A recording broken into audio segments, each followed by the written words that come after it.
નમસ્કાર વિદ્યાર્થી મિત્રો, વેલકમ ટુ વેબ સંકુલ। આજે આપણે વાત કરવાની છે આધુનિક ભારતના ઇતિહાસની। આધુનિક ભારતનો ઇતિહાસ ભણતા પહેલા મારે તમને અમુક ક્વેશ્ચન કરવા છે। પહેલો સવાલ પૂછવો છે મારે તમને કે આજ સુધીમાં તમે આગળ મધ્યકાલીન ભારતનો ઇતિહાસ અને પ્રાચીન ભારતનો ઇતિહાસ ભણ્યા અને એમાં ક્યાંય તમે એવું વાંચ્યું છે કે ભારતીય છે અને એમને કોઈ દેશ ઉપર આક્રમણ કર્યું અથવા તો કોઈ દેશ ઉપર કબજો કર્યો? તમે ક્યાંય નહીં વાંચ્યું હોય કે ક્યાંય સાંભળ્યું પણ નહીં હોય કે ભારતનો નાગરિક છે એ વિદેશમાં જાય છે અને એના ઉપર આક્રમણ કરે છે, અથવા તો ભારતીય રાજાઓ છે એ વિદેશમાં જઈ અને એના ઉપર આક્રમણ કરે છે। તમે આગળ જે ઇતિહાસ ભણ્યા એની અંદર તમે ઘણું બધું જાણ્યું હશે કે ઘણી બધી વિદેશી પ્રજાઓએ ભારત ઉપર આક્રમણ કર્યું। તો એ આક્રમણ કરવા પાછળનું કારણ શું હતું? એ આક્રમણ કરવા પાછળનું કારણ શું હતું? અને એ પછી આજે જે આપણે આધુનિક ભારતનો ઇતિહાસ ભણવાના છીએ અને એ આધુનિક ભારતના ઇતિહાસની શરૂઆત જ યુરોપિયન પ્રજાના આગમનથી થાય છે। આ યુરોપિયનો છે એમણે શા માટે ભારતમાં આવવું પડ્યું?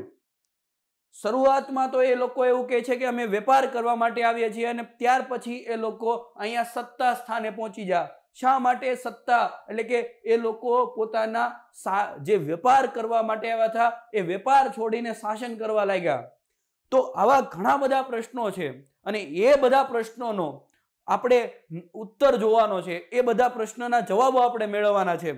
આધુનિક ભારતના ઇતિહાસની વાત કરીએ તો આપણને બધાને ખબર છે કે ભારત છે એને અત્યાર સુધીમાં આપણે એક જ વસ્તુ સાંભળ્યું કે સોનાની સીડિયા તરીકે ઓળખાતો, ચોને કી સીડિયા તરીકે ઓળખાતો।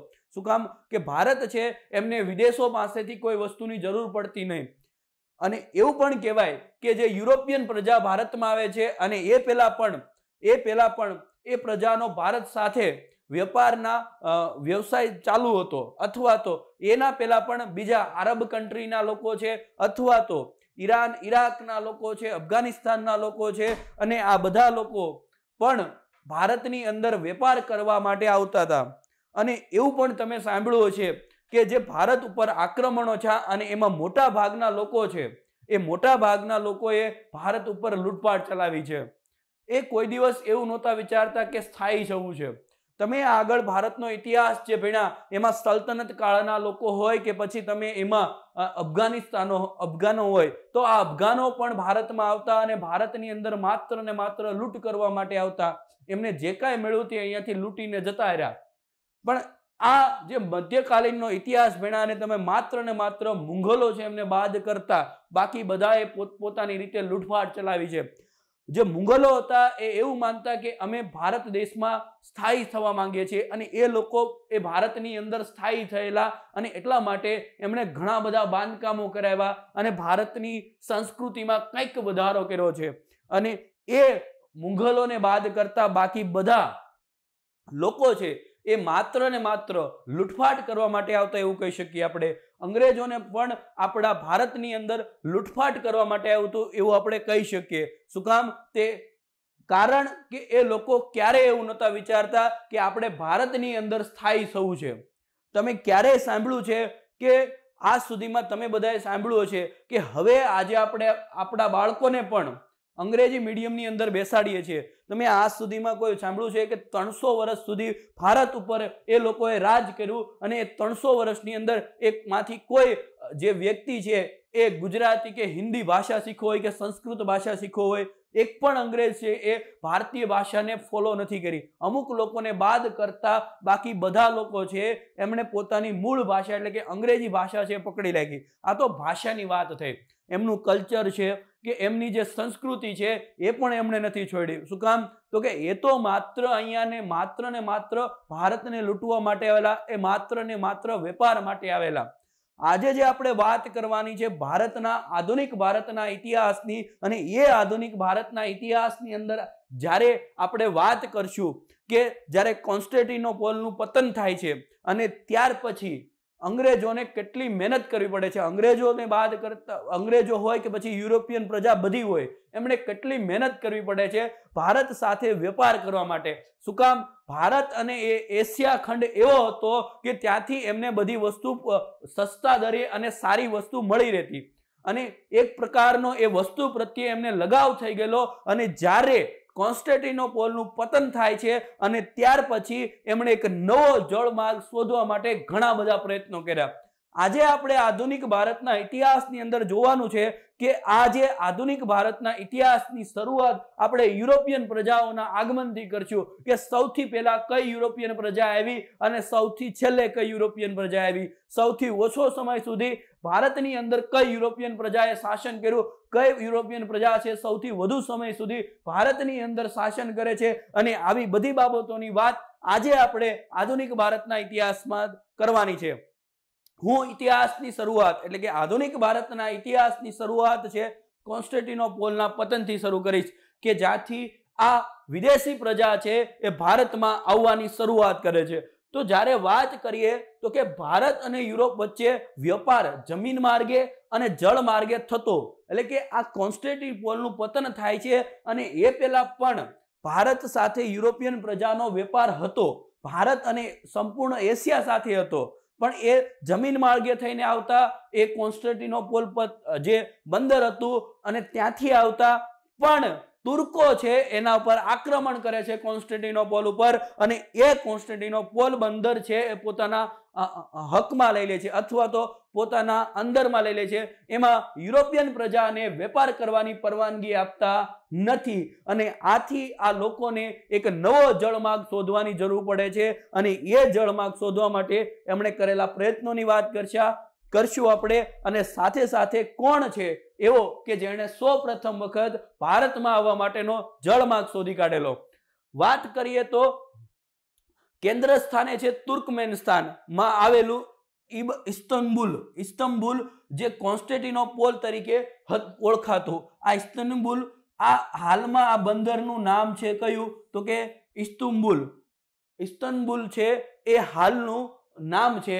પહેલાના સમયની અંદર કોન્સ્ટેન્ટિનોપોલ તરીકે ઓળખાતું, જે હવે હાલમાં ઇસ્તંબુલ તરીકે ઓળખાય છે.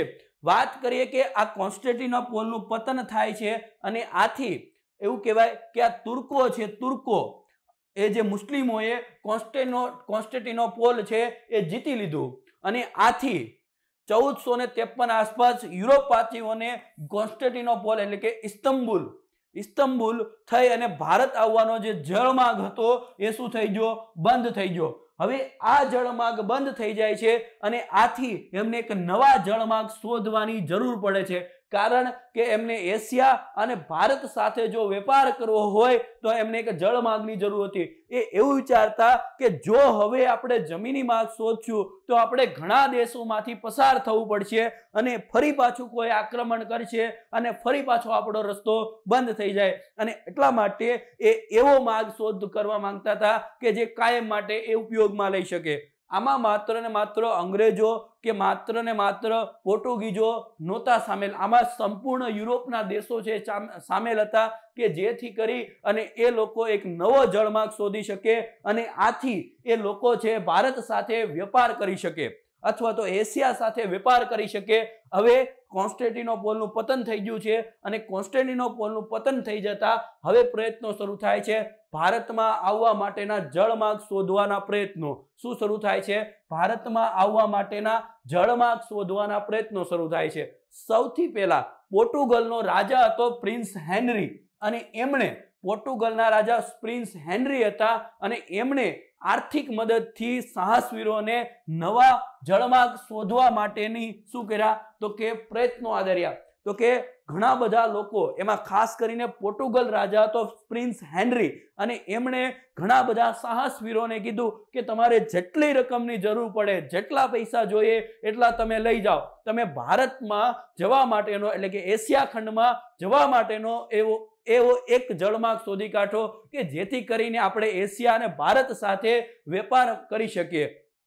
અને આ પહેલો પ્રયત્ન અહીંયાથી શરૂ થાય છે અને એના માટે ફંડ કોણ પૂરું પાડે છે તો પ્રિન્સ હેનરી. કોણ હોય છે? પોર્ટુગલના રાજા.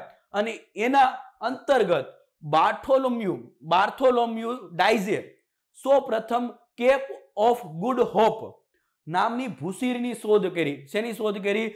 બાર્થોલોમ્યુ ડાઇઝે કેપ ઓફ ગુડ હોપ નામની એક ભૂસીરની શોધ કરી.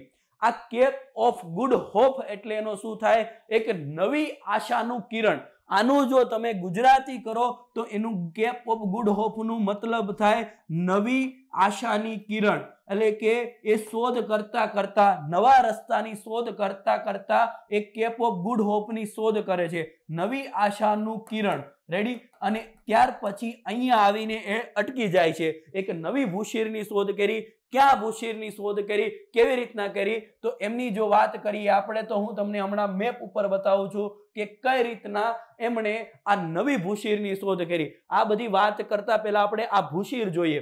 તો કે સૌથી પહેલા તો આ જે આ પોર્ટુગલ છે, આ શું છે? પોર્ટુગલ છે. રેડી? કે આ જે આપણું લિસ્બન બંદર, તમે લિસ્બન કહો, પોર્ટુગલ કહો, તો કે અહીંયા જે તમને મેપ દેખાય છે, આ મેપમાં આ યુરોપ છે. શું છે?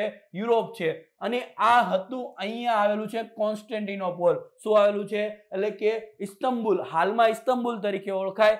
આ જે કોન્સ્ટેન્ટિનોપોલ છે એ બંદર હતું, અને ત્યાંથી આ જૂનો જે પેલા જે યુરોપિયનો છે એ જૂનો જળમાર્ગ કહીએ ને, તો આ જળમાર્ગ હતો. આ રીતના એ લોકો ક્યાં આવતા?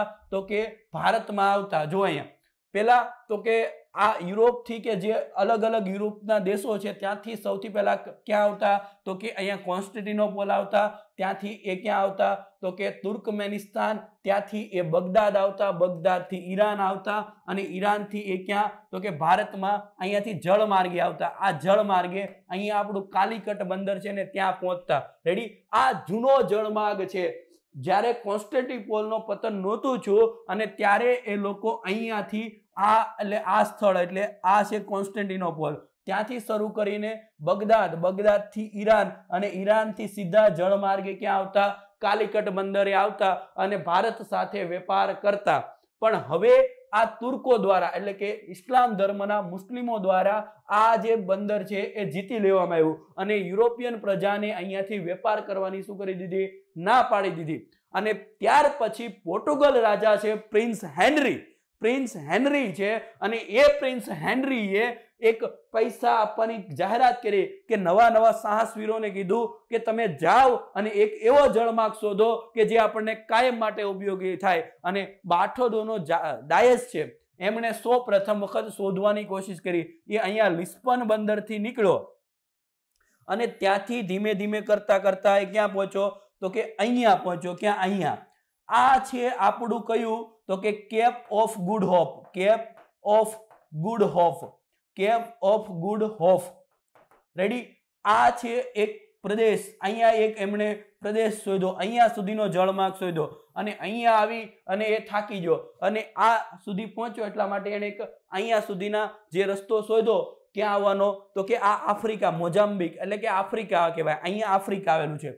આફ્રિકા ખંડ હતો અને આફ્રિકામાં એને કેપ ઓફ ગુડ હોપની સ્થાપના કરી અને આ એક જળમાર્ગ શોધ્યો. અહીંયાથી એ થાકી ગયો, અહીંયાથી એ અજાણ હતો, એટલા માટે અહીંયાથી કોઈ આગળ વધ્યું નહીં. હવે અહીંયાથી લઈ અને અહીંયા સુધીનો રસ્તો મળી ગયો. રેડી? હજુ કેટલું અંતર કાપવાનું છે? આ કેપ ઓફ ગુડ હોપ થી અહીંયા આપણું કાલિકટ બંદર અને કોસિન બંદર આવેલું છે, ત્યાં પહોંચવાનું છે. રેડી? હજી આ રસ્તો શોધવાનો બાકી છે. તો કેપ ઓફ ગુડ હોપ સુધી કોણે શોધ કરી? તો કે એ બાર્થોડોનો જાયજ છે, અને એમણે શું કરી? તો કે કયા બંદરની શોધ કરી? તો કે એમણે કેપ ઓફ ગુડ હોપની શોધ કરી. કોણે? બાર્થોલોમ્યુ ડાયઝે. કોના કહેવાથી? રાજા પ્રિન્સ હેનરીના કહેવાથી. ત્યાર પછી શું થાય છે?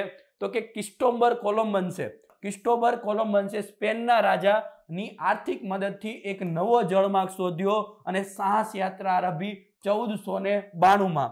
એટલાન્ટિક સમુદ્રમાં વર્તમાન વેસ્ટ ઇન્ડિઝ જે ટાપુ છે ત્યાં સુધી આવીને એ અટકી ગયો. શેનું? તો કે ક્રિસ્ટોબર કોલમ્બસ છે, અને એમણે સ્પેનના રાજાની મદદથી, જો પહેલો હતો એ હેનરી, ક્યાંનો હતો? પોર્ટુગલનો રાજા હતો, અને આ વ્યક્તિ એટલે કે ક્રિસ્ટોબર કોલમ્બસ, જેને આપણે કોલમ્બસ તરીકે ઓળખીએ છીએ, એ સ્પેનના રાજાની મદદથી અને આખું યુરોપ છે આ માર્ગ શોધવા માટે પ્રયત્ન કરતું, અને આ સ્પેનના રાજાએ આમને શું? તો કે ફંડ પૂરું પાડેલું, અને એ એક નવી યાત્રા આરંભે છે અને 1492માં એ એટલાન્ટિક સમુદ્રના કિનારે વર્તમાન વેસ્ટ ઇન્ડિઝ ટાપુને શું કરે છે? શોધી કાઢે છે. અને વેસ્ટ ઇન્ડિઝમાં એ પહોંચી જાય છે અને એવી જાહેરાત કરી દે છે કે મેં શું જ ઇન્ડિયા શોધી લીધું, પણ હકીકત એને ખબર હતી નહીં કે આ ઇન્ડિયા નથી, આ તો એક નવો જ પ્રદેશ એને શોધી કાઢ્યો હતો. કયો? એક નવો જ પ્રદેશ શોધી કાઢ્યો હતો. અને એ પ્રદેશ એટલે આગળ જતા આપણને ખબર પડશે કયો. મૃત્યુ પ્રેત ભારત આવવાનો જળમાર્ગ શોધ્યો, પણ એ વિશ્વાસ ધરાવતા ખરેખર કોલંબસે એક નવો જ શું શોધી કાઢ્યો હતો? તો કે વિસ્તાર શોધી કાઢ્યો હતો. અને ત્યાર પછી અમેરિગો વેસ્પુસી, કોણ? અમેરિકો વેસ્પુસી છે, અને એને કરી હોવાથી આ જે નવો પ્રદેશ છે એને નામ આપવામાં આવ્યું શું? તો કે અમેરિકા. શું આપવામાં આવ્યું? અમેરિકા. જે કોલંબસ કહેતો કે ઇન્ડિયા છે એ હકીકતમાં ઇન્ડિયા હતું નહીં. એ શું હતું? તો કે એ અમેરિકા હતું. શું હતું? એ અમેરિકા. કોલંબસ ને એવું હતું આ ઇન્ડિયા છે, પણ એ ઇન્ડિયા હતું નહીં. એ શું હતું?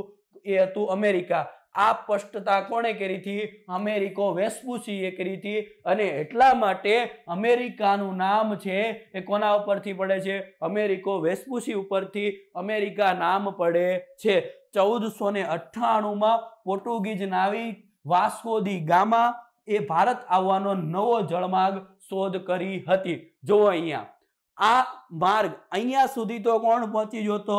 તો તમને બધાને ખબર છે બાર્થોલોમેવ ડાયસ છે. બાર્થોલોમેવ ડાયસ છે એમને અહીંયા સુધી કેપ ઓફ ગુડ હોપ સુધી તો એ પહોંચી ગયો હતો.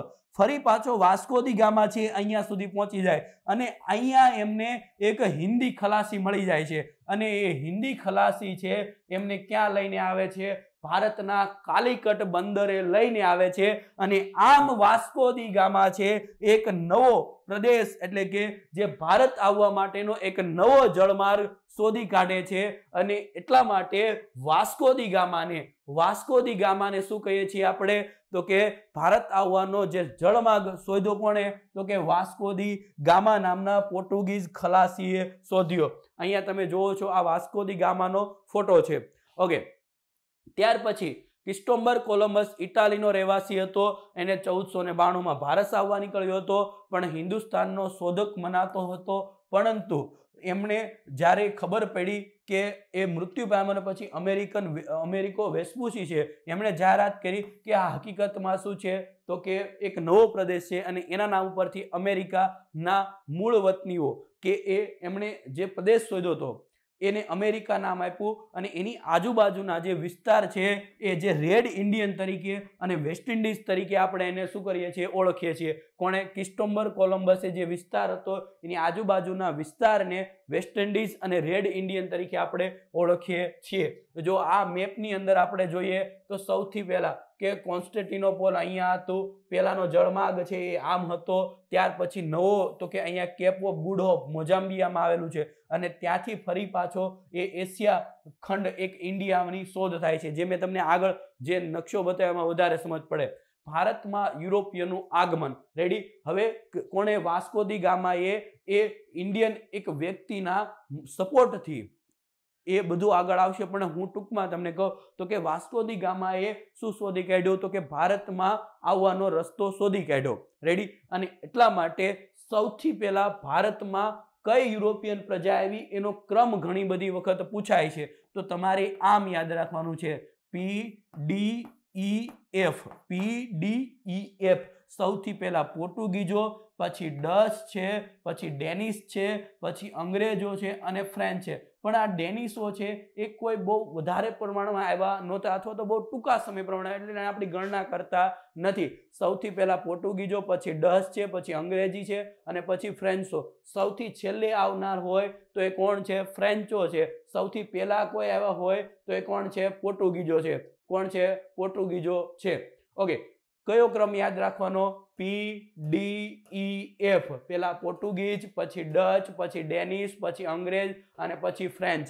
રેડી? આ રીતે એ લોકો જે યુરોપીય વાસીઓ છે, યુરોપિયન પ્રજા છે, આ ક્રમની અંદર ક્યાં આવે છે? તો કે ભારત આવે છે. તમને કોન્સ્ટેબલ હોય કે PSI હોય કે પછી તમારી અન્ય એક્ઝામ હોય, એમાં આ ક્રમ બહુ મહત્વનો છે, એટલે આ આપણે યાદ રાખવાનો છે. હવે આગળ વાત કરીએ કે સૌથી પહેલા પોર્ટુગીઝો આવ્યા, તો પોર્ટુગીઝોની વાત કરીએ. પોર્ટુગીઝોની જ્યારે વાત આવે તો ભારતીય સમુદ્ર માર્ગની શોધ જ્યારે પ્રારંભિક પ્રયાસ સ્પેન અને પોર્ટુગીઝ દ્વારા કરવામાં આવેલી. કોને કોને? મેં તમને આગળ હેનરી છે તો એ પોર્ટુગીઝ રાજા હતો. અને ત્યાર પછી જે વ્યક્તિ આવે છે કોણ? તો કે આપણો વાસ્કો દી ગામા. એ કોના? તો કે કોલંબસ આવે છે. કોના સહયોગથી આવે છે? તો કે સ્પેનના સહયોગથી આવે છે. એટલે કે પોર્ટુગીઝ અને સ્પેનોએ ભેગા મળી અને ભારત આવવા માટેના નવા જળમાર્ગની શોધની શરૂઆત કરી હતી. અને ત્યાર પછી 1492 સ્પેનના યાત્રી કોલંબસ આવે છે.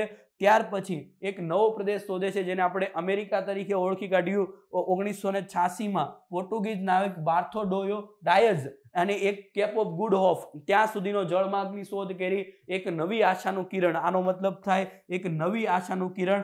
આ બધું આપણે મેપની અંદર જોયું છે. રેડી? અને ત્યાર પછી વાસ્કો દી ગામા આવે છે. પ્રથમ યુરોપિયન વેપારી હતો કે જેણે ભારત આવવાનો સમુદ્રી જળમાર્ગ શોધી કાઢ્યો. આ તારીખ ખાસ યાદ રાખજો. 22મી મે 1498 રોજ એક કાલિકટ બંદરે પહોંચેલો કોણ?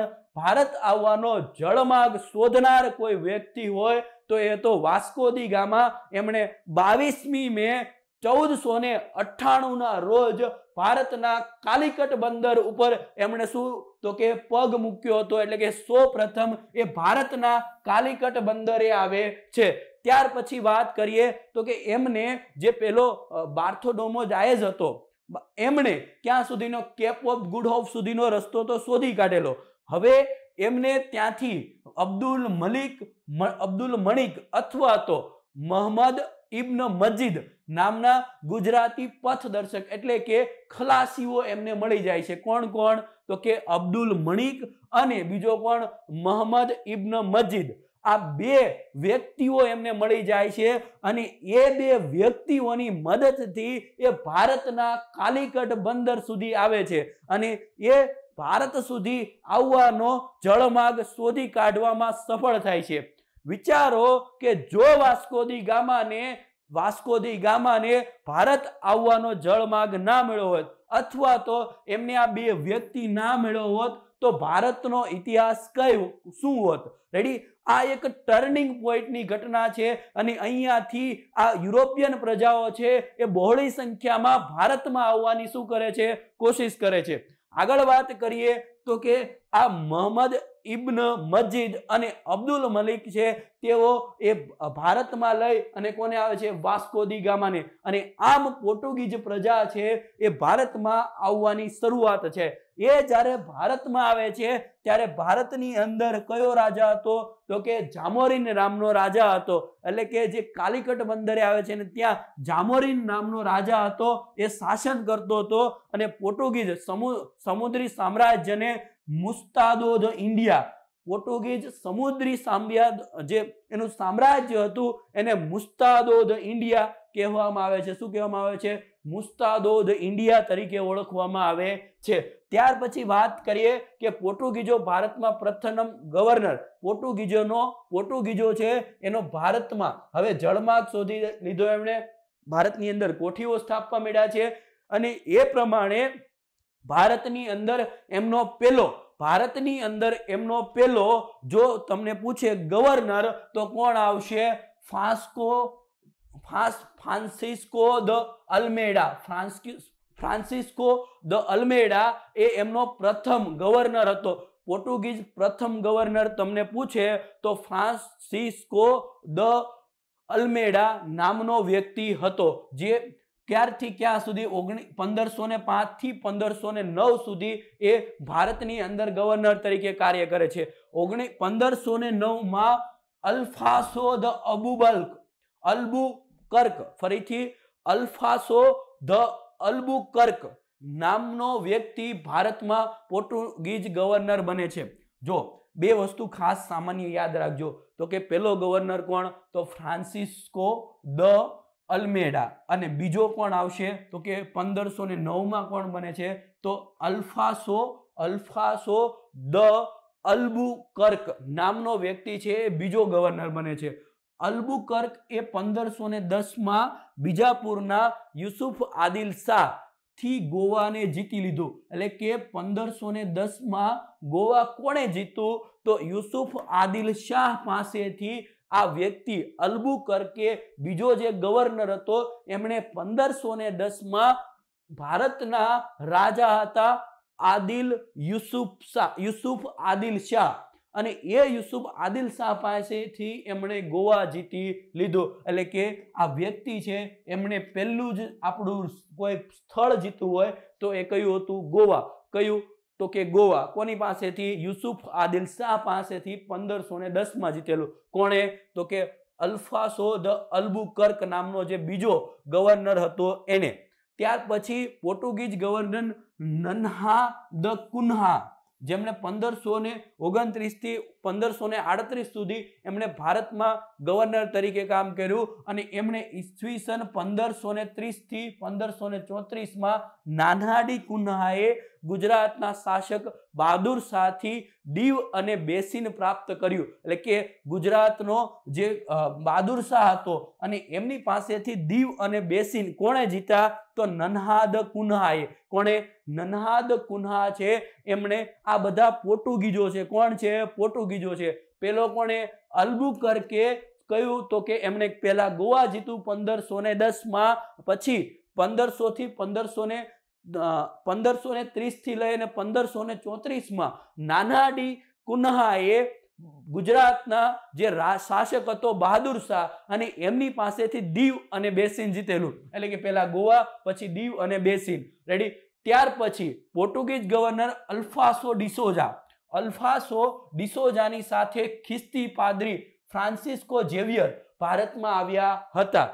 પણ ઈસવીસન 1622 પોર્ટુગીઝોએ અંગ્રેજોને બોમ્બે આપ્યું હતું. એટલે કે આ પોર્ટુગીઝોએ અંગ્રેજોને બોમ્બે ક્યારે આપેલું? તો કે 1622. ઈસવીસન 1632 શાહજહાંએ પોર્ટુગીઝોને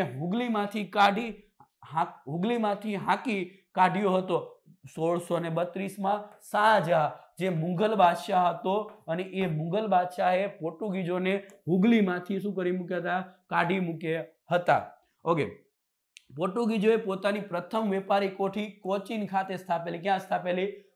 કોચીન ખાતે સ્થાપેલી. ત્યાર પછી પોર્ટુગીઝે પોતાની નૌસેનાની શક્તિના આધારે ભારતમાં ઘોડાના આયાત પર એકાધિકાર મેળવ્યો હતો. તો કે આ હકીકતમાં પહેલા તો એવું હતું કે જ્યારે મુઘલો શાસન કરતા અને ત્યારે આ લોકોનું એટલે કે પોર્ટુગીઝોનું આ સમુદ્ર ઉપર એટલું સામ્રાજ્ય હતું કે ભારતના કોઈ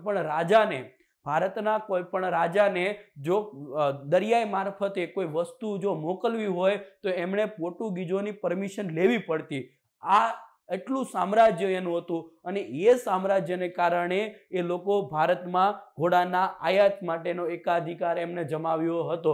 પોર્ટુગીઝોએ ભારતમાં પ્રિન્ટિંગ પ્રેસ અને તમાકુની ખેતીની શરૂઆત કરી હતી. એટલે કે જે ટોબેકો આપણે કહીએ અને પ્રિન્ટિંગ પ્રેસ છે એની શરૂઆત ભારતમાં કોણે કરેલી? તો પોર્ટુગીઝોએ કરેલી. પોર્ટુગીઝોએ ભારતમાં ગોથિક કળાની શરૂઆત કરેલી. કઈ? ગોથિક કળાની શરૂઆત કરેલી. દક્ષિણ પૂર્વી કિનારા પર પોર્ટુગીઝોએ એકમાત્ર વસાહત, દક્ષિણ પૂર્વી કિનારા પર પોર્ટુગીઝોની એકમાત્ર વસાહત સેન થોમે હતી. કઈ હતી? સેન થોમે હતી. પોર્ટુગીઝો ભારતના ગોવામાં ઈસવીસન 1961 સુધી રહ્યા. ક્યાં સુધી? 1961 સુધી ગોવા. સૌથી પહેલા 1510 ગોવા અલ્બુકર્ક દ્વારા મેળવવામાં આવ્યું હતું, અને સૌથી છેલ્લે 1961 એ ગોવા છે એ આઝાદ થાય. એટલે બહુ લાંબો સમય સુધી 400 વર્ષ આપણે કહી શકીએ, 350-400 વર્ષ સુધી એ કોના કબજામાં રહ્યું? પોર્ટુગીઝોના કબજામાં રહ્યું.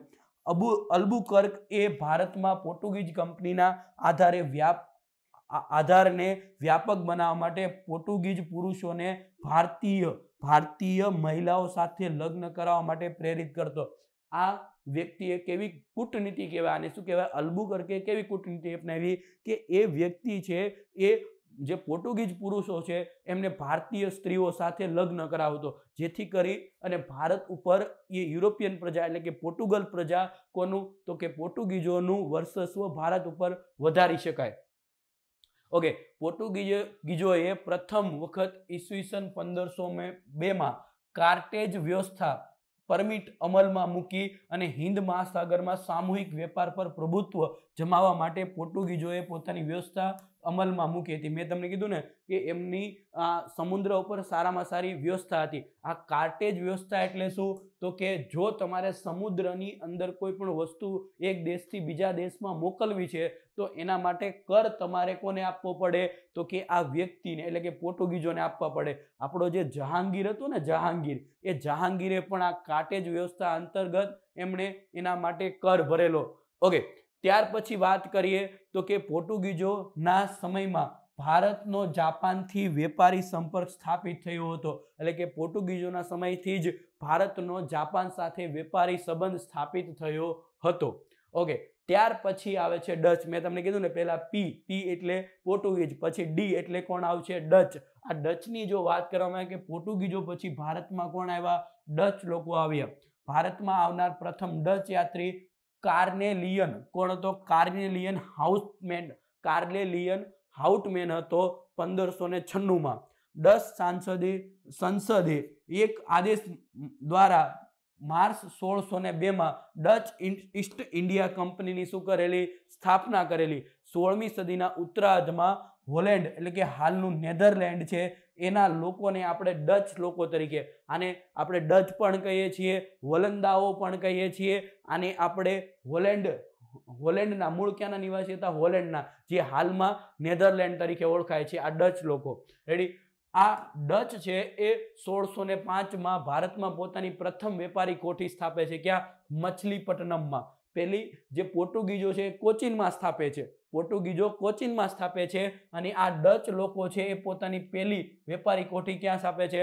મછલીપટ્ટનમમાં સ્થાપિત કરી. બાદમાં પુલિકટ, પછી સુરત. જો પુલિકટમાં 1610, સુરતમાં 1616. આ ડચ લોકોની વાત છે. જો ડચ લોકોની વાત છે. રેડી? અહીંયા અંગ્રેજોની વાત આવે તો અલગ આવે, પણ આ ડચ લોકોની વાત છે. ડચ લોકોએ 1616 સુરતમાં, વિમલીપટ્ટનમમાં 1641, કરિકાલમાં 1645, છીનસુરામાં 1653, કોચીનમાં 1663 વેપારી મથકો સ્થાપ્યા હતા. આ બધી જગ્યાએ કોણે? ડચ લોકોએ પોતાના વેપારી મથકો સ્થાપ્યા હતા. ઈસવીસન 1639 ડચોએ ગોવા ઉપર આક્રમણ કર્યું. ઈસવીસન 1641 મલકા પર નિયંત્રણ પછી ઈસવીસન 1658 શ્રીલંકા પર અધિકાર લીધો હતો. રેડી? ત્યાર પછી ડચોની બીજી વેપારી કોઠી પુલિકટમાં સ્થાપિત થઈ, જ્યાં તેમણે પોતાનો સુવર્ણ સિક્કાઓ એટલે કે પેગોડાને પ્રચલનમાં મૂક્યા અને પુલિકટને જ સમસ્ત ગતિવિધિનું કેન્દ્ર બનાવ્યું. એટલે કે એની પેલી મછલીપટ્ટનમમાં એણે વેપારી કોઠી સ્થાપેલી. બીજી કોઠી એમણે ક્યાં? તો કે પુલિકટ ખાતે સ્થાપેલી. અને ત્યાં એમણે પોતાનું ચલણ સુવર્ણના સિક્કા એટલે કે સોનાના સિક્કા એમણે ચલણમાં મૂક્યા. અને ત્યાર પછી એમનો બધો વેપાર છે ક્યાંથી થતો? પુલિકટમાંથી થતો. અને એમણે જે સિક્કાઓ એમના હતા સોનાના, એને પેગોડા તરીકે ઓળખવામાં આવે છે. ડચોએ ભારતના પ્રથમ વખત ઔદ્યોગિક પગારદાર રાખ્યા હતા. એટલે કે સૌપ્રથમ ઔદ્યોગિક પગારદાર રાખવાની શરૂઆત જો કોઈ કરી હોય તો એ કોણ હતા? ડચ લોકો હતા. ઈસવીસન 1759 બેદરાના યુદ્ધમાં અંગ્રેજો એટલે કે રોબર્ટ ક્લાઇવ સામે આ બેદરાના યુદ્ધમાં કોની હાર થાય છે? ડચ લોકોની હાર થાય છે. અને ડચ કંપની ઉપર ભારતીય ક્ષેત્રોમાંથી શું થાય છે? સમાપ્ત થાય છે. અને આથી આ ડચ લોકો છે એ ભારત છોડી અને જતા રહે છે. આમ ભારતમાં ડચોના આગમનના કારણે ભારતમાં સુતરાઉ કાપડ ઉદ્યોગની નિકાસમાં સર્વોચ્ચ સપાટીએ પહોંચ્યું હતું. એટલે કે ડચોના સમયની અંદર ભારત છે એ સુતરાઉ કાપડના વેપારમાં સર્વોચ્ચ સ્થાને પહોંચ્યું હતું. ઓકે, ત્યાર પછી હવે આપણે વાત કરશું તો કે ડેનિશની વાત કરશું. શેની વાત કરશું? તો કે ડેનિશની વાત કરશું. આપણે આગળ વાત કરી કે અલગ અલગ યુરોપિયન પ્રજાઓ ભારતની અંદર આવે છે અને ખાસ કરીને આ પ્રજા છે એ વેપાર અર્થે આવી હોય છે. પરંતુ કાળક્રમે જેમ જેમ એ ભારતની અંદર સમય પસાર કરતી જાય છે એમ એમ એ પોતે શાસન કરવા લાગે છે. સૌથી પહેલા આપણે વાત કરી તો કે પોર્ટુગીઝો છે એ સૌથી પહેલા ભારતમાં આવવાનો રસ્તો શોધે છે. અને એમાં સૌથી મુખ્ય નામ હોય તો એ તો વાસ્કો દી ગામા, અને ત્યાર પછી ડચ આવે છે, અને ત્યાર પછી કોઈ પ્રજા, યુરોપિયન પ્રજા જો ભારતમાં આવતી હોય તો એ છે ડેનિશ પ્રજા. ડેનિશ પ્રજા વિશે જો વાત કરીએ તો કે ડેનમાર્કથી ઈસ્ટ ઇન્ડિયા કંપનીની સ્થાપના ઈસવીસન 1616 થઈ, એટલે કે ડેનમાર્કની ઈસ્ટ ઇન્ડિયા કંપનીની સ્થાપના ઈસવીસન 1616 થઈ. આ ઉપરાંત ઈસવીસન 1620 તમિલનાડુના ત્રેકોબાર છે, અને ઈસવીસન 1976 બંગાળના શ્રીરામપુરમાં આ પોતાની ફેક્ટરીઓ સ્થાપે છે. સામાન્ય રીતે આપણે એવું કહેતા હોઈએ કે જ્યારે અંગ્રેજોની વાત આવે, આ ડેનિશ પ્રજાની વાત છે, અંગ્રેજોની વાત નથી. જો અંગ્રેજોની વાત આવે તો અંગ્રેજોએ સૌપ્રથમ પેલી કોઠી એમણે ક્યાં સ્થાપેલી, તો કે આપણે બધાને ખબર છે સુરતની અંદર 1613 ની અંદર આવે. રેડી? તો અહીંયા જે આપણે વાત કરીએ છીએ એ ડેનિશ પ્રજાની વાત કરીએ છીએ, અને ડેનિશ પ્રજાએ ક્યાં ક્યાં કોઠીઓ સ્થાપી છે એની વાત કરીએ છીએ. તો કે સૌથી પહેલી ડેનમાર્ક જે ઈસ્ટ ઇન્ડિયા કંપની છે એની સ્થાપના 1616 થાય છે. પછી 1920 તમિલનાડુના ત્રેકોબાર ખાતે, અને 1976 બંગાળના શ્રીરામપુરમાં પોતાની શું સ્થાપે છે? કોઠીઓ સ્થાપે છે. ત્યાર પછી ડેનિશોનું વડું મથક એટલે કે મુખ્યાલય શ્રીરામપુર હતું. કયું હતું? શ્રીરામપુર છે એ ડેનિશોનું શું હતું? તો કે મુખ્યાલય. એમનો બધો વેપાર ક્યાંથી થતો? તો કે શ્રીરામપુરથી થતો. ઈસવીસન 1845 ડેનિશો પોતાની બધી જ મિલકત અંગ્રેજોને વેચી દઈ, અને ત્યાર પછી ભારતીય ક્ષેત્રનું તેમનું નિયંત્રણ સમાપ્ત થઈ ગયું. એટલે કે આ ડેનિશો છે એ પોતાની તમામ મિલકતો 1845 કોને સોંપી દે છે અથવા તો વેચી દે છે? તો કે એ અંગ્રેજોને વેચી દે છે, અને પોતે અહીંયા ભારત છોડીને ક્યાં જતા રહી છે? ફરી પાછા યુરોપ, ડેનમાર્ક જતા રહી છે. ઓકે, હવે ડેનિશ તો જતા રહ્યા.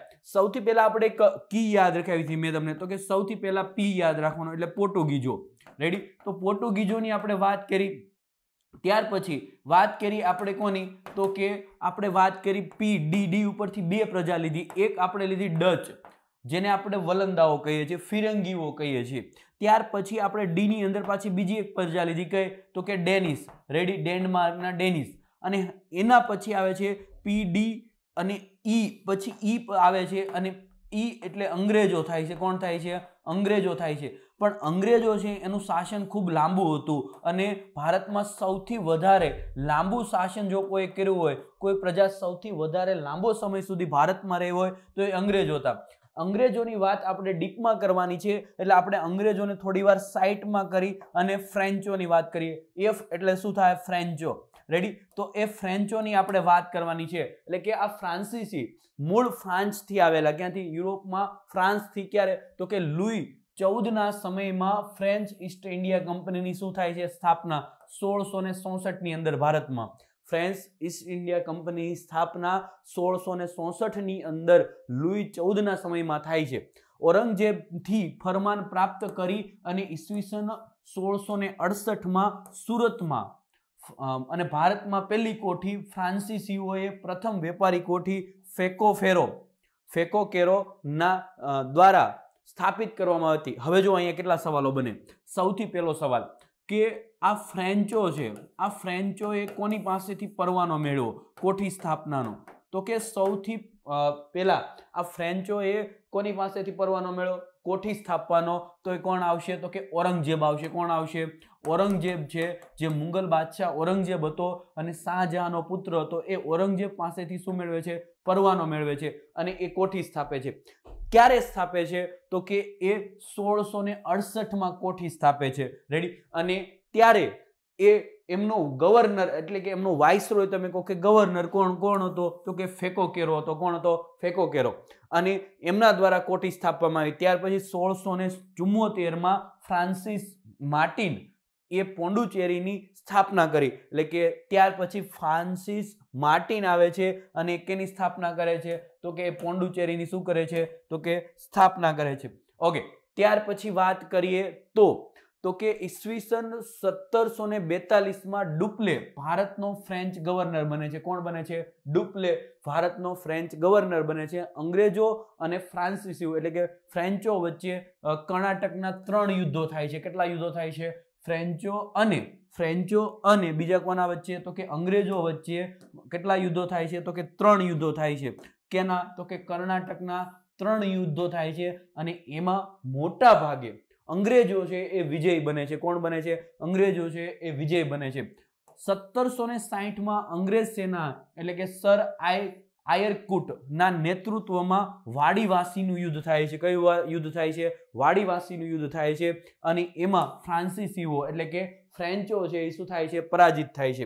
ઈસવીસન 1763 ની પેરિસ સંધિ દ્વારા અંગ્રેજો દ્વારા ચંદ્રનગરને છોડી અને બાકીના બધા પ્રદેશો ફ્રાન્સિસીઓને પરત કરી દીધા, જે ભારતની સ્વતંત્રતા 1947 સુધી ફ્રાન્સિસીઓના કબજામાં રહ્યા. એટલે કે ચંદ્રનગરને બાદ કરતા બાકી બધા જે પ્રદેશો છે એ અંગ્રેજોએ કોને? ફ્રેન્ચોને પરત કરી દીધા. કઈ સંધિ અંતર્ગત? તો કે પેરિસ સંધિ થઈ અને એ અંતર્ગત એ ફ્રેન્ચોને આપી દીધા. 1947 અંગ્રેજો છે ભારત છોડવાની વાત કરે છે, ભારતનું બંધારણ બને છે અને એ બંધારણ બન્યા પછી આ ફ્રેન્ચો જ્યારે ભારત છોડે છે ત્યાં સુધી એટલે કે 1947 સુધી એ ફ્રેન્ચો છે એમના હાથમાં આ બધા નગરો હતા. ઓકે, ત્યાર પછી અન્ય ફેક્ટની વાત કરીએ તો આ સવાલ મોસ્ટ આઈએમપી છે. કોન્સ્ટેબલ હોય, પીએસઆઈ હોય કે પછી એએસઆઈ હોય કે અન્ય કોઈ એક્ઝામ હોય એમાં આમાંથી સવાલો પૂછાય. સૌથી પહેલા વાત કરીએ કે યુરોપિયન વેપારી કંપનીઓ સાથે સંકળાયેલ વ્યક્તિઓ કે યુરોપિયન પ્રજા જે ભારતમાં આવી અને એમને વેપારી કંપનીઓ સ્થાપી હતી અથવા તો કોઠીઓ સ્થાપી હતી, એની સાથે કયા કયા વ્યક્તિઓ સંકળાયેલા હતા એમની મેં વાત કરેલી છે. અહીંયા સૌથી પહેલા આવશે વાસ્કો દી ગામા. તો આ વાસ્કો દી ગામાની આપણને બધાને ખબર છે કેવો હતો તો કે એ વ્યક્તિ યુરોપીય પ્રજામાં કેવો હતો તો કે પોર્ટુગીઝ હતો અને ભારતમાં આવનાર પ્રથમ વ્યક્તિ કોઈ હોય યુરોપિયન તો એ કોણ હતો તો કે વાસ્કો દી ગામા હતો. ક્યાંનો હતો? પોર્ટુગલનો યાત્રી હતો. ત્યાર પછી ફ્રાન્સિસ્કો દ અલ્મેડા છે એ ભારતનો પ્રથમ પોર્ટુગીઝ ગવર્નર હતો. જો આ બધા સવાલો મોસ્ટ આઈએમપી છે, આ કોઠો તમારા માટે મોસ્ટ આઈએમપી છે કારણ કે આમાંથી સવાલો પૂછાય તમને. ઓકે, ત્યાર પછી આવે છે જ્હોન મિલ્ટન હોલ. જે કોણ હતો તો કે ભારતમાં આવનાર પ્રથમ બ્રિટિશ નાગરિક હતો. ભારતમાં આવનાર પ્રથમ બ્રિટિશ નાગરિક તમને કે તો કોણ આવશે? જ્હોન મિલ્ટન હોલ આવશે. ત્યાર પછી કેપ્ટન હોકિંગ્સ આવે છે. રેડી? મોટા ભાગે આપણે આ કેપ્ટન હોકિંગ્સને આપણે ઓળખતા હોય છે કે પ્રથમ અંગ્રેજ રાજદૂત કે જેમણે સમ્રાટ એટલે કે મુગલ બાદશાહ હતો કોણ? જહાંગીર, અને એમની સાથે મુલાકાત કરેલી. એટલે કે સૌથી પહેલા કોનું નામ આવશે? વાસ્કો દી ગામાનું નામ આવશે, જે પોર્ટુગીઝ યાત્રી હતો, જે ભારતમાં આવનાર પ્રથમ યુરોપિયન હતો. ત્યાર પછી ફ્રાન્સિસ્કો દ અલ્મેડા હતો, જે પોર્ટુગીઝોનો પ્રથમ ગવર્નર હતો. ત્યાર પછી જ્હોન મિલ્ટન હતો, જે ભારતમાં આવનાર પ્રથમ અંગ્રેજ નાગરિક હતો. ત્યાર પછી કેપ્ટન હોકિંગ્સ કે જેમણે પ્રથમ વખત મુગલ બાદશાહ જહાંગીર સાથે શું કરેલી? મુલાકાત કરેલી. ઓકે, ત્યાર પછી વાત કરીએ આપણે તો બીજા વ્યક્તિઓમાં તો ગેરોલ્ડ અગિયારી, તો કે એ મુંબઈનો વાસ્તવિક સ્થાપક ગણાય છે. જો આ સવાલ પૂછાય તમને તો કે મુંબઈનો વાસ્તવિક સ્થાપક કોણ આવશે? તો ગેરોલ્ડ અગિયાર છે એ શું હતો તો કે મુંબઈનો વાસ્તવિક સ્થાપક હતો. જોબ ચોરનાક. આ જોબ ચોરનાક છે એ કોલકાતાનો સ્થાપક ગણાય છે. ચાર્લ્સ આયર એ ફોન્ટ વિલિયમ કોલકાતાના પ્રથમ પ્રશાસક હતા. ફોન્ટ વિલિયમની સ્થાપના કરેલી, તમને ખ્યાલ હોય તો કોલકાતાની અંદર આમની સાથે બ્લેક વોલ ટ્રેજડી જોડાયેલી છે. તો એ ચાર્લ્સ આયર છે એ ફોર્ટ વિલિયમ છે કોલકાતાના, એના પ્રથમ પ્રશાસક ગણાય છે. ફેકો માર્ટિન પોંડુચેરીના પ્રથમ ફ્રાન્સીસી ગવર્નર હતો. એટલે કે પોંડુચેરીનો પ્રથમ ફ્રાન્સ ગવર્નર કોઈ હોય તો એ કોણ હતો? Phaco Martin. પછી ફ્રાન્સિસ્ડ એટલે એ હતો મદ્રાસનો સ્થાપક. મદ્રાસ એટલે કે આજનું ચેન્નઈ. શું થાય? આજનું ચેન્નઈ. અને એનો સ્થાપક એટલે કોણ આવશે? ફ્રાન્સિસ્ડ. જોન સુમન જે મુગલ સમ્રાટ કફરુખ સિયરની વિશેષ વ્યાપારિક સુવિધા મેળવનાર કોણ હતો તો કે શિષ્ટમંડળનો અધ્યક્ષ હતો. તો આ બધા વ્યક્તિઓમાં પેલા 5 વ્યક્તિઓ છે આપણા માટે મોસ્ટ આઈએમપી છે. રેડી? એમાંથી સવાલો પૂછાય. ત્યાર પછી તો કે પ્રમુખ યુરોપિયન કંપનીઓ કે જેમણે ભારતની અંદર જે યુરોપિયન કંપનીઓ સ્થપાણી હતી કયા વર્ષમાં સ્થપાણી અને કઈ કઈ કંપનીઓ સ્થપાણી જે યુરોપથી આવેલા લોકોએ સ્થાપેલી હતી એમની વાત કરેલી છે.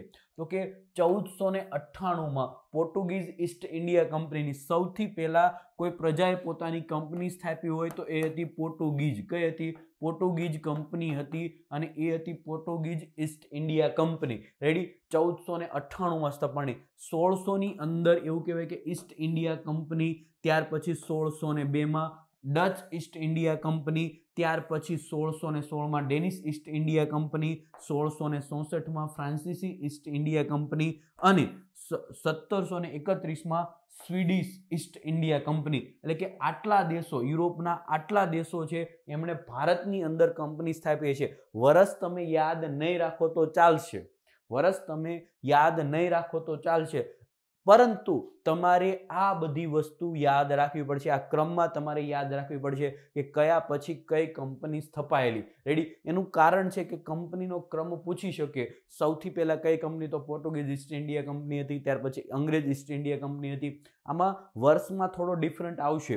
શું કામ? તો કે આધુનિક ભારતના ઇતિહાસની અંદર શરૂઆતના જે સમયગાળો છે એનો પ્રોપર સમયગાળો મળતો નથી, એટલે ઘણી બધી બુક્સની અંદર અને આપણે જે ભણાવીએ એમાં થોડો ઘણો ડિફરન્સ આવશે, કારણ કે આપણે પાઠ્ય પુસ્તકના આધારે લીધેલું છે.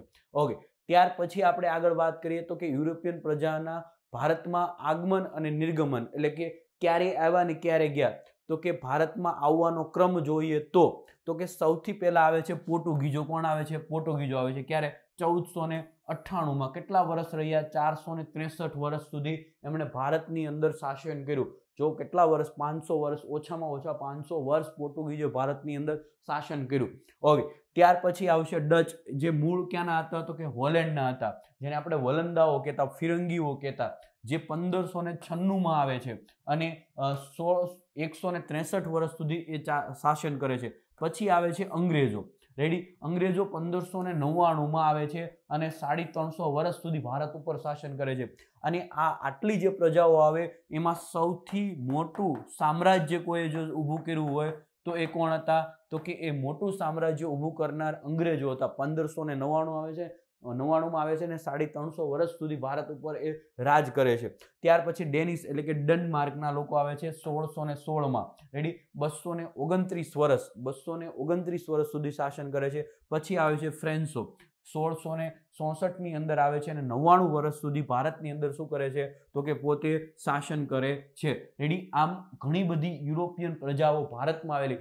મેન એનું કામ હતું એ શા માટે આવતા? તો કે વેપાર માટે આવતા, પરંતુ વેપારમાંથી ધીમે ધીમે ભારતની અંદર શું કરવા માંડ્યા હતા? તો કે શાસન કરવા માંડ્યા હતા.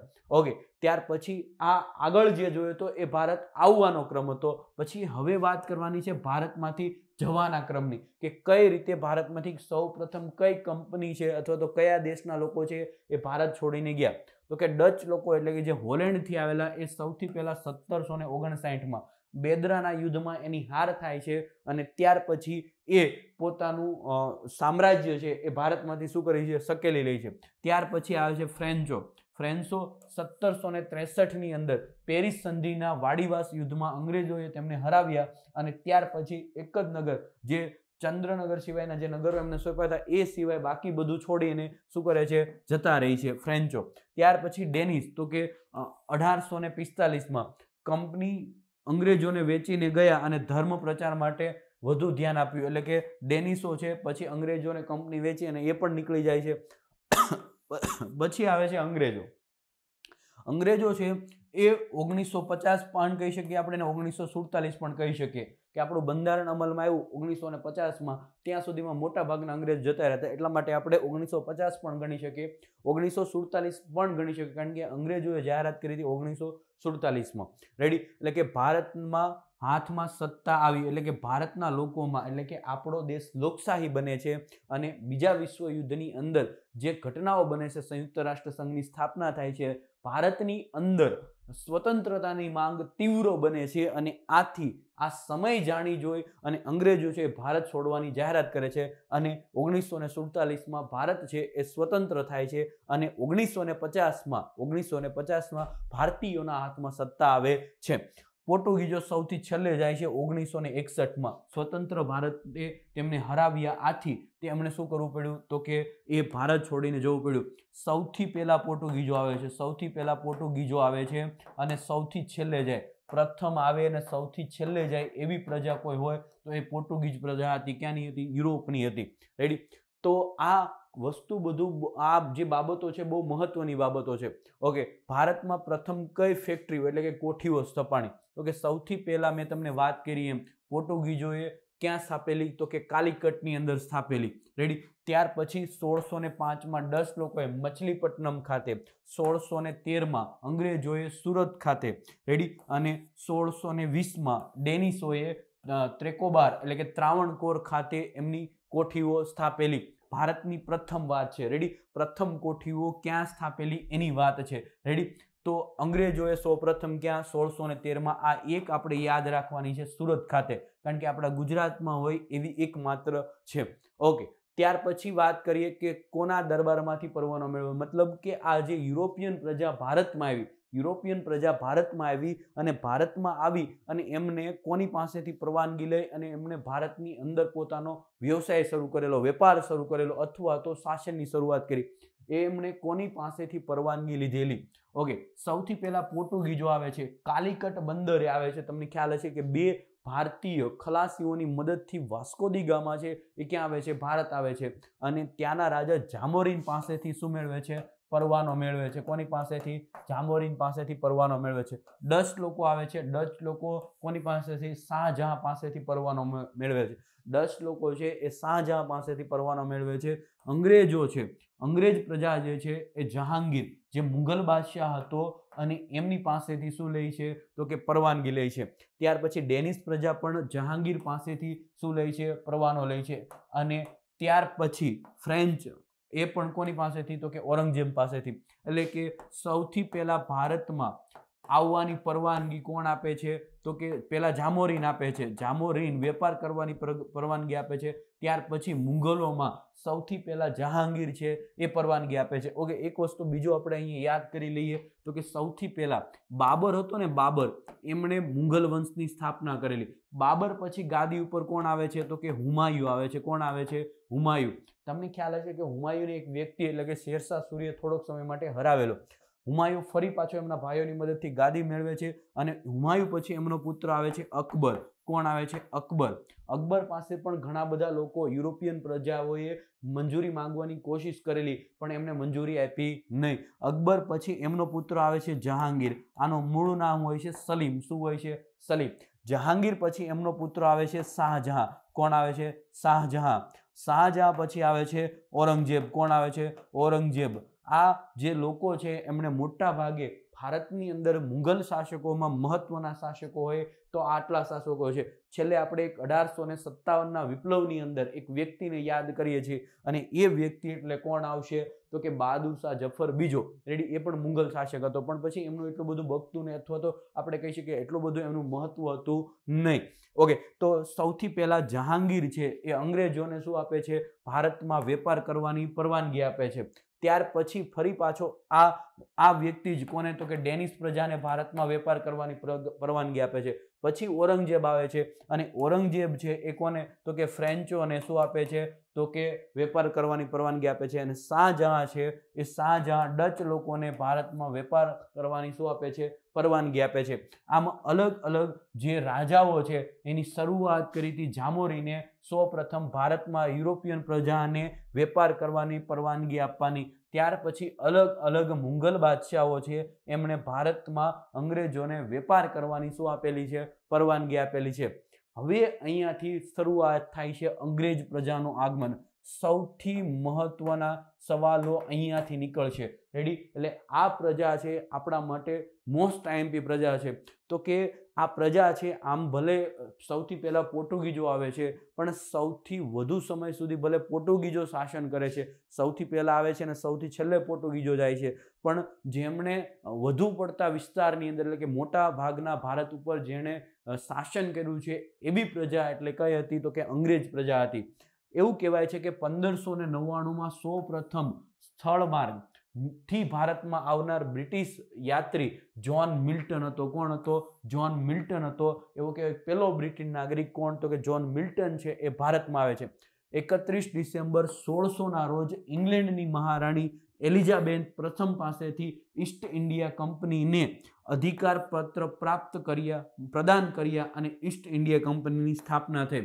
એટલે કે 31 ડિસેમ્બર 1600 રોજ એ કોની પાસેથી? તો કે બ્રિટનની રાણી જે છે એલિઝાબેથ પ્રથમ, અને એ એલિઝાબેથ પ્રથમ પાસેથી શું કરે છે? તો કે પરવાનગી મેળવે છે. અને એમની પાસેથી પરવાનગી મેળવી અને ઈસ્ટ ઇન્ડિયા કંપનીની શું કરે છે? તો કે સ્થાપના કરે છે. શરૂઆતમાં ઈસ્ટ ઇન્ડિયા કંપનીમાં 217 ભાગીદાર હતા અને પ્રથમ ગવર્નર ટોમસ સ્મિથ હતો.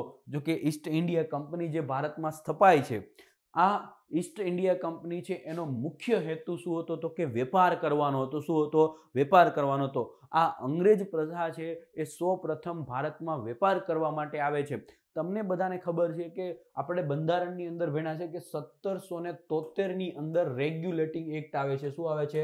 રેગ્યુલેટિંગ એક્ટ આવે છે. આ રેગ્યુલેટિંગ એક્ટ સુધી, એટલે કે 1600 આવી અને 1673 સુધી આ કંપની જે વેપાર કરતી હોય છે, અને ત્યાર પછી આ કંપનીના જે અધિકારીઓ છે એ પોતે પણ વેપાર કરવા માંડે છે અને એના લીધે કંપની ફરચામાં જાય છે, એટલે કે કંપની નુકસાનીમાં જાય છે. અને આથી એ નુકસાનીનું ભરપાઈ કરવા માટે એ બ્રિટિશ સરકાર પાસેથી શું માંગે છે? તો કે અમુક રકમ માંગે છે. અને ત્યાર પછી બ્રિટિશ પાર્લામેન્ટ છે એના ઉપર થોડું રેગ્યુલેશન લાવે છે, જેને આપણે રેગ્યુલેટિંગ એક્ટ તરીકે ઓળખતા. રેડી? એટલે કે આ ઈસ્ટ ઇન્ડિયા કંપનીની જર્ની 1599માં શરૂ થાય છે અને એ બ્રિટિશ પાર્લામેન્ટ એની સૌથી મહત્વનો હોદ્દો હોય તો ત્યાંના રાજા અથવા તો રાણી છે, અને એવા રાણી ત્યારે કોણ હતા? તો કે એલિઝાબેથ હતા. અને એમની પાસેથી પરવાનગી લઈ અને ભારતમાં વેપાર કરવાની શરૂઆત કરે છે. હવે ભારતમાં વેપાર કરવાની જ્યારે શરૂઆત કરે છે ઈસ્ટ ઇન્ડિયા કંપની, ત્યારે શરૂઆતમાં એમાં 217 ભાગીદાર હતા.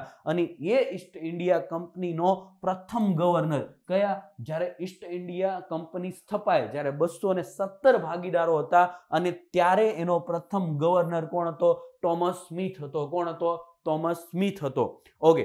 ત્યાર પછી જો આપણે વાત કરીએ તો કે જે મુઘલ દરબારમાં આવનાર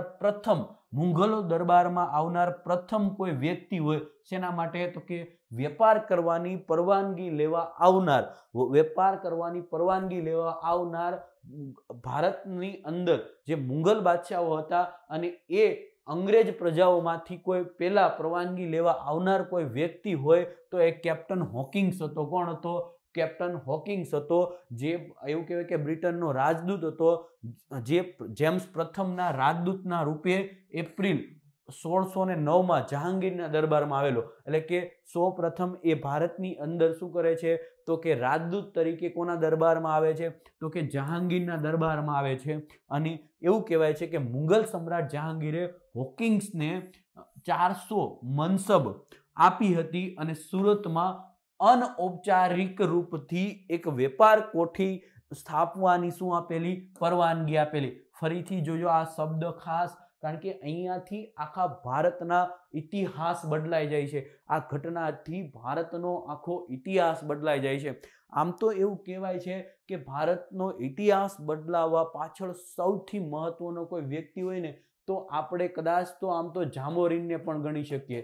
કારણ કે જામોરીન છે એમણે પોર્ટુગીઝોને ભારતમાં વેપાર કરવાની પરવાનગી સૌપ્રથમ આપેલી. અને એનાથી જો આગળ વાત કરવી હોય તો કે જે વાસ્કો દી ગામા હતા, અને એને બે વ્યક્તિઓ જે ભારત આવવાનો જે રસ્તો બતાવે છે, અને અહીંયાથી ભારતના ઇતિહાસની અંદર એક નવી શરૂઆત થાય છે. અત્યાર સુધી જે માર્ગ હતો કોન્સ્ટેન્ટિનોપલનો, જે પતન નહોતું થયું એ પહેલાનો માર્ગ હતો, ત્યારે અંગ્રેજો ભારતમાં આવતા, પણ એ આટલો લાંબો સમય સુધી અહીંયા કોઠી સ્થાપીને વેપાર કરતા નહોતા. પરંતુ જેવો જળમાર્ગ એને શોધ્યો અને એમાં એને ઘણી બધી સરળતા પડે એમ હતી, અને આથી આ પ્રજા છે અહીંયા પોતાની કોઠીઓ સ્થાપવા માંડી અને ભારતમાંથી ઘણી બધી, અને એટલા માટે જ આપણે કહીએ છીએ કે ભારતના લોકોને કોઈ જગ્યાએ આક્રમણ કરવા કે કોઈ દેશમાં વેપાર કરવા માટે જવું પડતું નહીં, કારણ કે ભારત છે સોનાની સીડિયા તરીકે ઓળખાતો. રેડી. અને આ વેપારી પ્રજા છે એ ભારતમાં આવે છે અને ત્યાર પછી સૌપ્રથમ પોર્ટુગીઝો પરવાનગી મેળવે છે અને ત્યાર પછી આ કેપ્ટન હોકિંગ્સ હતો એ ભારતમાં આવે છે અને ત્યાર પછી જેમ્સ પ્રથમના રાજદૂત રૂપે એપ્રિલ 1609માં એ ભારતમાં આવ્યો. અને પછી એ કોની પાસેથી, તો કે ત્યારે આપણા મુગલ બાદશાહ જહાંગીર છે શાસન કરતા, અને એમને 400 મનસબ આપી અને એમને સુરતમાં અનૌપચારિક, જો પહેલા તો આપણે કેવી એને અનૌપચારિક પરવાનગી આપેલી, પછી તો એમને પરવાનગી લેવાની પણ જરૂર નહોતી અને છેલ્લે તો એ આપણને પરવાનગી આપતા થઈ ગયા હતા, એટલી પોતાની સત્તા જમાવી લીધી. અનૌપચારિક એમને શું આપે છે, પરવાનગી આપે છે, અને એ અંતર્ગત સુરતમાં એ શું સ્થાપે છે, તો કે વેપારી કોઠી સ્થાપે છે. ત્યાર પછી ભારતમાં આવનાર પ્રથમ અંગ્રેજ જહાજ રેડ ડ્રેગન હતું. જો આ સવાલ ખાસ યાદ રાખજો, તમને સવાલ પૂછાય કે ભારતમાં આવનાર પ્રથમ અંગ્રેજ જહાજ કયું હતું, તો રેડ ડ્રેગન હતું. કયું હતું? રેડ ડ્રેગન છે એ ભારતમાં આવનાર પ્રથમ અંગ્રેજ જહાજ હતું. ઈસવીસન 1600માં દક્ષિણ પૂર્વી સમુદ્ર કિનારે સૌપ્રથમ અંગ્રેજોએ મછલીપટ્ટનમમાં વેપારી કોઠી સ્થાપના કરી હતી. અંગ્રેજો પોતાની પ્રથમ વેપારી કોઠી સુરતમાં ક્યારે, તો કે 1608માં સ્થાપિત કરી. હકીકતમાં એની સ્થાપવાની શરૂઆત 1608માં કરે છે. એ સ્થપાઈ ક્યારે રહી છે? 1613માં. ક્યારે સ્થપાઈ રહી છે? 1613માં એ સ્થપાઈ રહી છે. ઓકે. ત્યાર પછી ઈસવીસન 1615માં સમ્રાટ જેમ્સ પ્રથમે સર ટોમસ રોને પોતાના રાજદૂત બનાવી મુગલ સમ્રાટ જહાંગીરના દરબારમાં મોકલ્યો હતો અને સર ટોમસ રોએ 1919 સુધી ભારતમાં એ રહ્યો હતો. અને ત્યાર પછી એવું કહેવાય છે કે એમણે ભારતના આ જે વર્ષો એટલે કે 15 થી લઈ અને 19 સુધી એ ભારતમાં રોકાણો, કોના? જહાંગીરના દરબારમાં. અને ભારતના લોકોની એમની જે માનસિકતાઓ છે એમણે જાણી, અને ત્યાર પછી એવું કહેવાય છે કે અત્યાર સુધી અનૌપચારિક પરવાનગી હતી અને ફાઇનલ પરવાનગી મેળવવા માટે થઈ અને એમણે જે ભારતના લોકોની માનસિકતા જાણી હતી અને એના આધારે એવું કહેવાય છે કે જહાંગીરને ઘણી બધી ભેટ સોગાદો આપે છે અને કાયમી એ શું મેળવી લે છે? પરવાનગી મેળવી લે છે. સર ટોમસ રોય જહાંગીર અને શાહજહાં, એટલે શાહજહાંનું મૂળ નામ આમ તો ખુર્રમથી એ ઓળખાતો, અંગ્રેજો માટે કેટલીક વેપારની છૂટ પ્રાપ્ત કરવામાં સફળ રહ્યો અને 1632માં ગોલકુંડામાં સુલતાને અંગ્રેજોને એક સવર્ણ ફરમાન, ગોલ્ડન ફરમાન આપ્યું અને જેના પ્રમાણે અંગ્રેજ સુલતાનોને 500 પેગોડાના વાર્ષિક કર આપીને ગોલકુંડા રાજ્ય બંદર પર સ્વતંત્રતાપૂર્વક વેપાર કરતા હતા. એટલે એવું કહેવાય છે કે જે પેલો સર ટોમસ રો હતો એમણે આ 4-5 વર્ષ કોની સાથે વિતાવ્યા, તો કે એ શાહજહાં સાથે વિતાવ્યા અને ત્યાર પછી એમને ઘણી બધી ભેટ સોગાદો આપે છે અને કિંમતી એમને શરાબ આપે છે અને આથી મોહિત થઈ અને ભારતમાં સંપૂર્ણ આમ તો કહેવાય કે વેપાર કરવાની પરવાનગી કોણ આપી દે છે, તો કે શાહજહાં છે એ આપી દે છે. અને ત્યાર પછી આ અંગ્રેજો છે એ 1632માં આ સુલતાનો પાસેથી શું મેળવે છે? ગોલકુંડા. અને એ ગોલકુંડાનો સુવર્ણ ફરમાન મેળવે છે અને ત્યાં પોતે શું કરે છે, તો કે એ ગોલકુંડા રાજ્યના બંદર પર સ્વતંત્રતાથી પોતાનો, એવું કે આપણે કહીએ ને ફ્રી ટ્રેડ ઝોન, એ પોતાની રીતે એ વેપાર કરવાની શું કરે છે? શરૂઆત કરે છે. 1639માં અંગ્રેજો ફ્રાન્સિસ ડે એ ચંદ્રગીરીના રાજાથી મદ્રાસ પટ્ટા પર લીધું અને ત્યાં એક કોઠીનું નિર્માણ કર્યું. એટલે કે પછી ફ્રાન્સિસ ડે એ શું કર્યું તો કે ચંદ્રગીરીના રાજા પાસેથી મદ્રાસ છે એ પટ્ટા પર લીધું. પટ્ટા પર લેવું એનો મતલબ શું થાય, તો કે 100 વર્ષ માટે કે 50 વર્ષ માટે પરવાનગી લેવી અથવા તો 10 વર્ષ માટે પરવાનગી લેવી, તો એને પટ્ટા પર લીધું કહેવાય. અને એ પ્રમાણે મદ્રાસ છે શું લે છે? અમુક સમય માટે પટ્ટા પર લે છે અને ત્યાં પણ એક વેપારી કોઠીનું શું કરે છે? નિર્માણ કરે છે. આ કોઠીનું નામ આપે છે ફોર્ટ સેન્ટ જ્યોર્જ. આ કોઠી જે મદ્રાસ પટ્ટા ઉપર લીધું અને ત્યાં એમણે જે કોઠી સ્થાપી છે અને એનું નામ શું આપે છે? ફોન્ટ સેન્ટ જ્યોર્જ એમણે આપ્યું. અને આ જ ફોન્ટ સેન્ટ જ્યોર્જ ભવિષ્યમાં કોરોમંડળના કિનારા પર અંગ્રેજીઓનું શું મેળવ્યું છે? વડું મથક. એટલે કે સૌપ્રથમ તો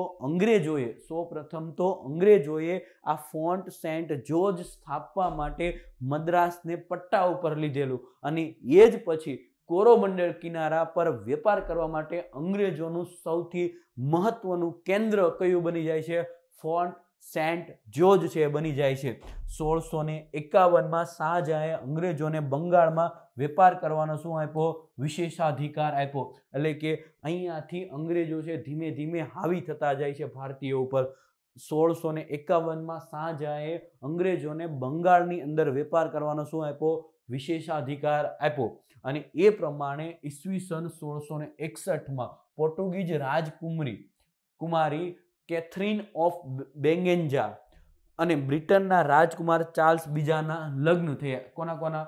તો કે પોર્ટુગીઝ રાજકુમારી કોણ હતી? કેથરીન ઓફ બ્રેગેન્જા અને બ્રિટનના રાજકુમાર ચાર્લ્સ બીજાના લગ્ન થયા. અને આ પ્રસંગે પોર્ટુગીઝોએ ચાર્લ્સ બીજાને મુંબઈ દહેજમાં આપ્યું. એટલે કે હવે જો આ કેવી ઘટના બને છે, લગ્ન કોના થાય છે? તો કે પોર્ટુગીઝોની રાજકુમારી અને ત્યાર પછી અંગ્રેજોનો કુંવર, રેડી, એટલે કે એનો પ્રિન્સેસ અને આની પ્રિન્સેસ અને આનો પ્રિન્સ, રેડી. અને દહેજમાં શું આપે છે? તો કે મુંબઈ આપે છે. શું આપે છે? મુંબઈ. આમાં મતલબ એ બંને લગ્ન ભલે યુરોપિયન દેશોના બે મહાન વ્યક્તિઓના થાય છે, બે મહાન મોટા વ્યક્તિઓના થાય છે, પણ દહેજમાં શું આપે છે? મુંબઈ આપે. એટલે કે ભારતનું એશિયાનું એક સ્થળ આપે છે, રેડી, આપ્યું. આમ 1668માં ચાર્લ્સ બીજાએ મુંબઈને 10 પાઉન્ડ વાર્ષિક ભાડા પર ઈસ્ટ ઇન્ડિયા કંપનીને શું કરી દીધું? આપી દીધું.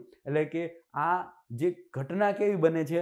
તો કે ચાર્લ્સ બીજા અને કોના? કેથરીન ઓફ બ્રેગેન્જાના લગ્ન થાય છે અને એને દહેજમાં પોર્ટુગીઝો શું આપે છે? મુંબઈ આપે છે. અને એ મુંબઈ છે એ ચાર્લ્સ બીજા છે એ ઈસ્ટ ઇન્ડિયા કંપનીને 10 પાઉન્ડના વાર્ષિક ભાડા ઉપર ઈસ્ટ ઇન્ડિયા કંપનીને શું આપી દે છે? ભાડા ઉપર. હવે અંગ્રેજો અહીંયાથી વેપાર ચાલુ કરશે.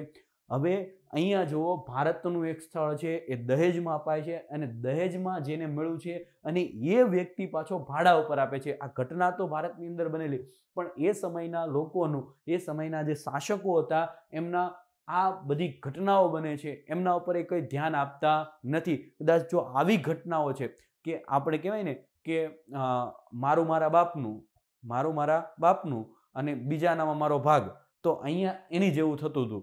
છતાં પણ ભારતીય કોઈ શાસકો કાંઈ બોલ્યા નહીં અથવા તો એક સાથે મળીને ક્યારેય લડ્યા નહીં. કદાચ જો આવું બન્યું હોત તો ભારતનો ઇતિહાસ કંઈક અલગ હોત. આપણે વાત કરતા હતા યુરોપિયન પ્રજાઓના આગમનની વાત કરતા, અને યુરોપિયન પ્રજાઓના આગમનની અંદર આગળ આપણે ઘણી બધી પ્રજાઓની વાત કરી. સૌથી પહેલા આપણે વાત કરેલી પોર્ટુગીઝોની. શેની વાત કરેલી? પોર્ટુગીઝોની. ત્યાર પછી આપણે વાત કરેલી તો કે ડચ, પછી આપણે ડેનિશની વાત કરેલી અને ત્યાર પછી ફ્રેન્ચોની વાત કરેલી અને છેલ્લે આપણે અંગ્રેજોની વાત કરતા. અને અંગ્રેજો ભારતમાં આવે છે અને અંગ્રેજોને ભારતમાં આવવા માટેનો પરવાનો આપનાર વ્યક્તિઓની આપણે વાત કરી.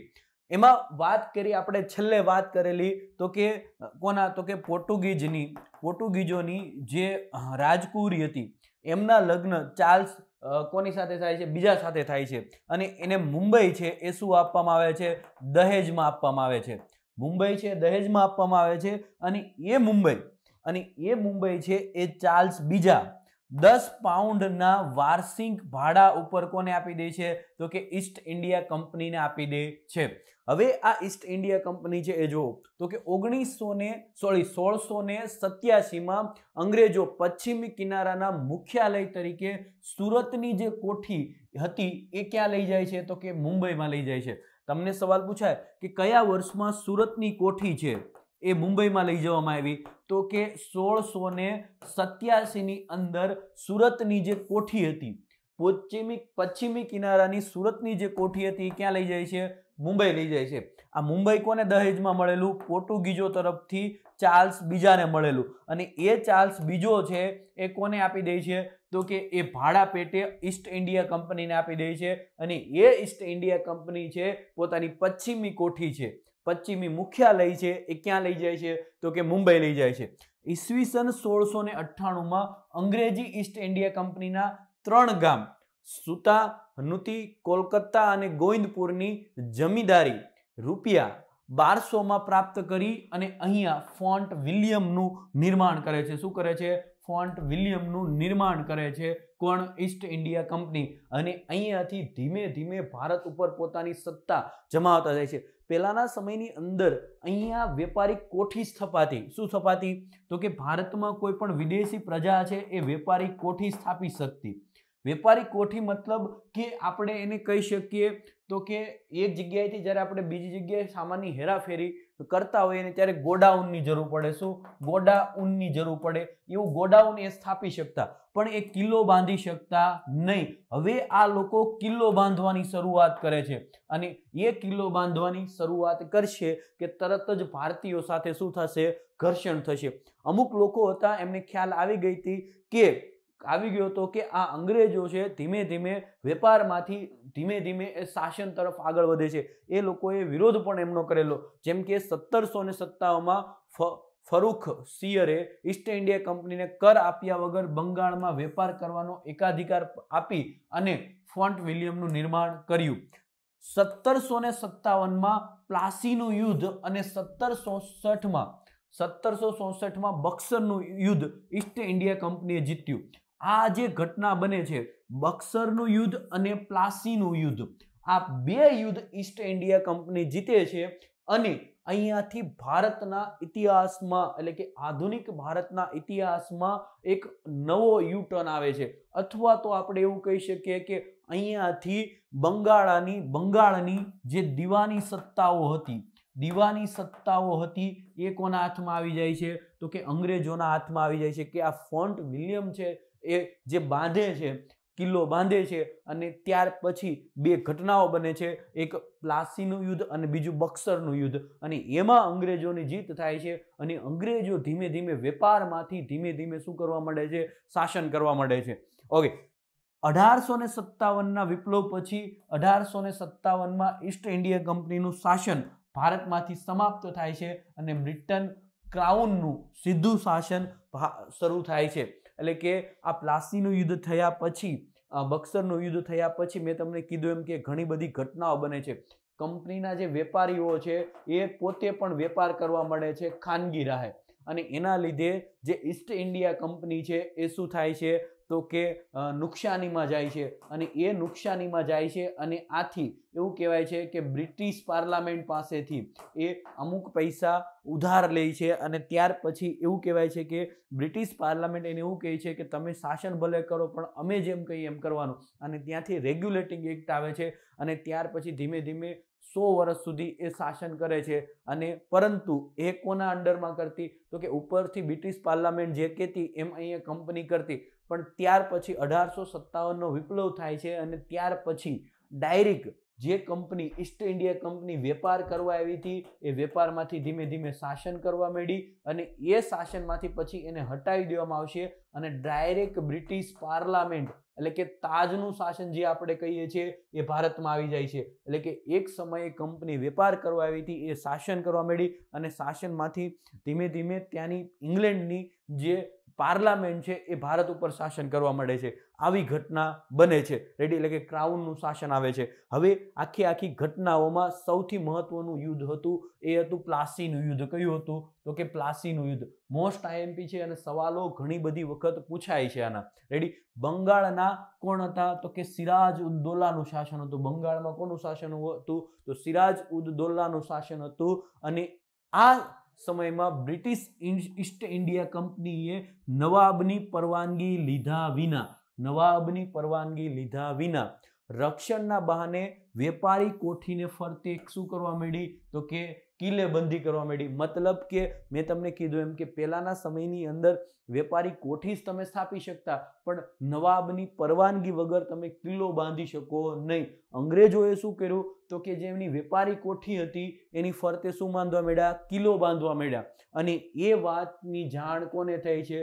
સિરાજ ઉદ દૌલાને થાય છે. અને એમને ખ્યાલ આવી જાય છે કે આ લોકો છે ધીમે ધીમે શાસન તરફ આગળ વધે છે, અને એ વાત એમને પસંદ નથી આવતી, અને એટલા માટે આ સિરાજ ઉદ દૌલા છે એ કિલ્લાને શું કરે છે? તોડી પાડે છે. શું કરે છે? કિલ્લાને તોડી પાડે છે. અને એ સમાચાર છે એ કોને મળે છે? અહીંયા બીજી એક બ્લેક હોલ ટ્રેજેડી બની જાય છે કે જ્યારે આ કિલ્લો તોડવામાં આવે છે ત્યારે ઘણા બધા અંગ્રેજોને એક જ ઓરડીમાં પૂરી અને દરવાજો બંધ કરી દેવામાં આવે છે, અને એની અંદર ઘણા બધા અંગ્રેજોનું મૃત્યુ થાય છે. અને આ વાતની જાણ છે એવું કહેવાય છે કે મદ્રાસ એટલે કે ચેન્નઈ પહોંચતા કોલકાતાની કોઠીને સહાય કરવા માટે રોબર્ટ ક્લાઇવ કોણ આવે છે? તો કે રોબર્ટ ક્લાઇવ આવે છે. અને એની આગેવાનીમાં આ રોબર્ટ ક્લાઇવ જે ભારતમાં આવે છે અને એની આગેવાનીમાં એક નાનકડું સૈન્ય બંગાળ મોકલવામાં આવે છે, અને બંગાળની અંદર જે સૈન્ય કાર્યવાહી કરવામાં આવે છે રોબર્ટ ક્લાઇવ દ્વારા. અને એ રોબર્ટ ક્લાઇવ છે એ અંગ્રેજો નો જે સૈન્ય અધિકારી હતો, અને અંતે કોણ આવે છે સામે? તો કે સિરાજ ઉદ દૌલા આવે છે. આ સિરાજ ઉદ દૌલા અને રોબર્ટ ક્લાઇવ ના સૈન્ય વચ્ચે શું થાય છે? તો કે ભયાનક યુદ્ધ થાય છે. અને યુદ્ધની અંદર ઘટના એવી બને છે તો કે નવાબનો શું થાય છે? તો કે પરાજય થાય છે. કારણ કે આ જે સિરાજ ઉદ દૌલા છે એનું સૈન્ય ઘણું મોટું હતું, અને છતાં પણ એનો શું થાય છે? પરાજય થાય છે. એમની પાછળનું કારણ શું હતું? તો કે એમાં એક ષડયંત્ર ઘડી કાઢ્યું હોય છે. કોણે? રોબર્ટ ક્લાઇવે. કયું? તો કે જેનો સેનાપતિ હતો મીર જાફર, અને ત્યાંનો એક શેઠ હતો શેઠ અમીસંદ. આ બંનેને એમને પોતાના કાવતરામાં સામેલ કર્યા. કોણે? રોબર્ટ ક્લાઇવે. અને આ બંને વ્યક્તિને પોતાની તરફ કરી લીધા. અને એવું કહેવાય છે કે આ મીર જાફર જેનો સેનાપતિ હતો એ અંગ્રેજ તરફી થાય છે, અને આથી સિરાજ ઉદ દૌલાનું શું થાય છે? તો કે હાર થાય છે. અને આમ પ્લાસીના યુદ્ધની અંદર સિરાજ ઉદ દૌલાની શું થાય છે? હાર થાય છે. અને પ્લાસીનું યુદ્ધ 23 જૂન 1757 ના રોજ લડાયું હતું. 23 જૂન 1757 ના રોજ લડાયું હતું. આ પ્લાસીનું મેદાન મુર્શિદાબાદ પશ્ચિમ બંગાળથી આશરે 38 કિલોમીટર દૂર આવેલું છે, કે જ્યાં પ્લાસીનું યુદ્ધ થયેલું. ક્યારે? 23 જૂન 1757 ના રોજ જે પ્લાસીનું યુદ્ધ થયેલું. અને એ મેદાન આજે ક્યાં આવેલું છે? તો આજે મુર્શિદાબાદ ક્યાં આવેલું છે? પશ્ચિમ બંગાળમાં, અને ત્યાંથી 38 કિલોમીટર દૂર આવેલું છે. અને આ યુદ્ધથી ઈસ્ટ ઇન્ડિયા કંપનીને 24 પરગણાની જાગીર મળે છે. શું મળે છે? આ પ્લાસીના યુદ્ધ પછી ઈસ્ટ ઇન્ડિયા કંપનીને 24 પરગણાની શું મળે છે? જાગીર મળે છે. મતલબ શું કહેવા માંગે છે કે હવેથી એમના વર્ચસ્વનો વધારો થાય, અંગ્રેજોના વર્ચસ્વનો વધારો થાય. અને ઘણી બધી વખત સવાલ પૂછાઈ ગયો છે કે કયા યુદ્ધ પછી અંગ્રેજોને 24 પરગણાની શું મળેલી? જાગીર મળેલી. તો એ કયો આવશે? તો કે પ્લાસીનું યુદ્ધ આવશે. અને એ પ્લાસીના યુદ્ધ પછી આ મીર જાફરને શું બનાવવામાં આવે છે? બંગાળનો ગવર્નર બનાવવામાં આવે છે. હવે ઘટના એવી બને છે કે આ જે ષડયંત્રમાં આ બે વ્યક્તિઓ સામેલ હતા, મીર જાફર, એવું કહેવાય કે આ પ્લાસીના યુદ્ધની અંદર આ જાફર બને છે કાફર, અને એ જાફર કાફર બને છે. અને આથી સિરાજ ઉદ દૌલાની શું થાય છે? હાર થાય છે. અને એ સિરાજ ઉદ દૌલાને હરાવવામાં જો અંગ્રેજોને કોઈ સાથ આપ્યો હોય તો એ હતો મીર જાફર. અને એટલા માટે એ મીર જાફર છે એને અંગ્રેજો દ્વારા બંગાળનો શું બનાવી દેવામાં આવે છે? નવાબ બનાવવામાં આવે છે. અને એ નવાબ બને છે. અને ત્યાર પછી એવું કહેવાય છે કે પ્લાસીના યુદ્ધ દ્વારા ભારતમાં કંપનીની સત્તાનો પાયો નખાય છે. શું નખાય છે? કંપનીની સત્તાનો પાયો નખાય છે. રેડી?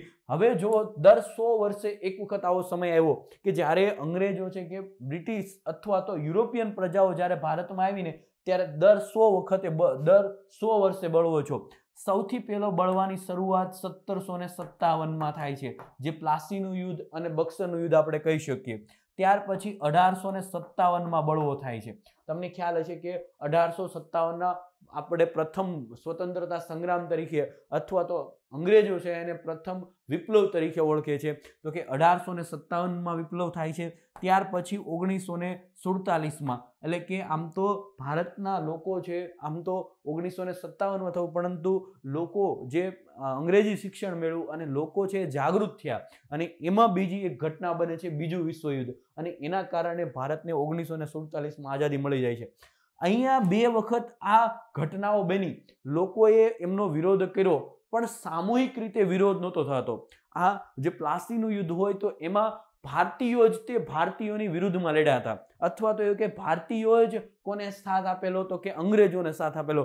જેમ કે અહીંયા પ્લાસીના યુદ્ધની અંદર તમે જો આ ષડયંત્રમાં રોબર્ટ ક્લાઇવ સાથે કોણ હતા, તો કે મીર જાફર અને શેઠ અમીસન હતા. એ જ રીતના તમે 1857નો વિપ્લવ જોવો તો એમાં ખાસ કરીને મરાઠાઓમાં જે ગાયકવાડો છે કે બીજા ઘણા બધા લોકો છે એ અંગ્રેજોને સાથ આપે છે, અને એ ઘટનાના કારણે આ જે વિપ્લવો થયા અથવા તો આ જે બળવાઓ થયા એ એવું કહેવાય છે કે એમાં અંગ્રેજો છે એ હાવી રહ્યા. એનું પાછળનું કારણ શું હતું? તો એની પાછળનું મહત્વનું કારણ હતું કે આપણે એકજૂથ થઈને લડ્યા હતા નહીં. ઓકે, તો આ દર 100 વર્ષે જે બળવા છે એમાં 1757નો બળવો એટલે કે પ્લાસીનું યુદ્ધ છે એ પેલું આપણે ગણી શકીએ, અને એના 2 ગદ્દાર તો મીર જાફર અને શેઠ અમીસન. હવે ઘટના શું બને છે? મીર જાફરને બંગાળનો શું બનાવી દીધો? તો કે ગવર્નર તો બનાવી દીધો. મીર જાફરને બંગાળનો ગવર્નર તો બનાવી દીધો, પણ એ તો સિરાજ ઉદ દૌલા કરતા પણ સળિયાતો નીકળ્યો. એટલે કે આ બક્સરનું યુદ્ધ શા માટે થાય છે? તો એની પાછળનું કારણ તો કે ઈસ્ટ ઇન્ડિયા કંપનીએ મીર જાફરને ખસેડી અને પછી મીર કાસિમને બંગાળનો ગવર્નર બનાવે છે. મેં તમને કીધું એમ તો કે સિરાજ ઉદ દૌલાને હરાવવા માટે એમણે કોનો ઉપયોગ કર્યો હતો? તો કે મીર જાફરનો ઉપયોગ કર્યો હતો. હવે મીર જાફર છે એ સિરાજ ઉદ દૌલા કરતા પણ મહત્વકાંક્ષી નીકળ્યો. એમણે પણ ઈસ્ટ ઇન્ડિયા કંપની સામે માથું ઊંચક્યું, અને એટલા માટે એમણે આ મીર જાફરને હટાવી અને મીર કાસિમને બંગાળનો શું બનાવી દીધો? તો કે ગવર્નર બનાવી દીધો. હવે શું બને છે કે કંપનીએ મીર કાસિમને તો મીર જાફર કરતા પણ વધુ મહત્વકાંક્ષી સાબિત થયો. એટલે કે જો ઘટના કેવી બને છે, પેલા આવે છે સિરાજ ઉદ દૌલા, રેડી, એને હટાવીને મીર જાફરને બનાવે છે. કોને બનાવે છે? મીર જાફરને બનાવે છે. હવે મીર જાફર પછી મીર કાસિમને બનાવે છે. કોને બનાવે છે? મીર કાસિમને બનાવે છે. હવે આ સિરાજ ઉદ દૌલા કરતા કોણ ચડિયાતો નીકળ્યો? મીર જાફર. એટલે એને હટાવીને કોને બનાવ્યો? મીર કાસિમને બનાવ્યો. મીર કાસિમ તો મીર જાફર કરતા શું નીકળે છે? મહત્વકાંક્ષી નીકળે છે. અને આથી મીર કાસિમને શું હતો કે ડર હતો કે કંપની છે એ શું કરશે તો કે મને હટાવી દે, ઉથલાવી દે, અને ફરી પાછો મીર જાફરને શું બનાવી દે?